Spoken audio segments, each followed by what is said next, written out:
আসসালামু আলাইকুম ভাই বোনেরা, যেখান থেকে দেশে দেখতেছেন অবশ্যই আমার সালাম নেবেন। এই তো মাকের বাড়ি থেকে চলে যাচ্ছি, মানে আমার নানির বাড়ি থেকে চলে যাচ্ছি। ওই দোকানে সেমাই, অল্প একটু দারচিনি, তারপরে কি যেন দিছে আর কি, পলিথিনের ভিতর দেখিনি, যেখানে কিসের যেন শুটকি, তারপরে দোকানে তরকারি দিছে, ছোলা বুট দিছে। এই যে এই পলিথিনগুলো তো যেন কি দিছে, মা কখন যে এগুলো তুলে দিছে আমি বলতেই পারি না। তারপরে আসার পরে দেখি যে এগুলো দিছে, একটু একটু করে জমায় রাখছিল, সেগুলো মেয়ে যখন আসে তখন সব কিছু দিয়ে দেয়, নিজের জন্য কিচ্ছুই রাখে না। মাকে অনেকে খাইতে দেয়, সেগুলো আমার জন্য জমায় রাখে। মায়েদের ভালোবাসা বোধহয় এমনই হয়, তাই না?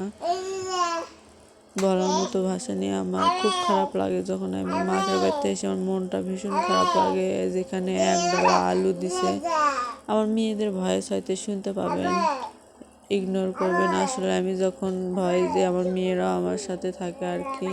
ওই দোকানে পুঁটি মাছ দিছে, যেখানে রাজহাঁসের মাংস দিছে। মায়ের ভালোবাসা অবিরাম।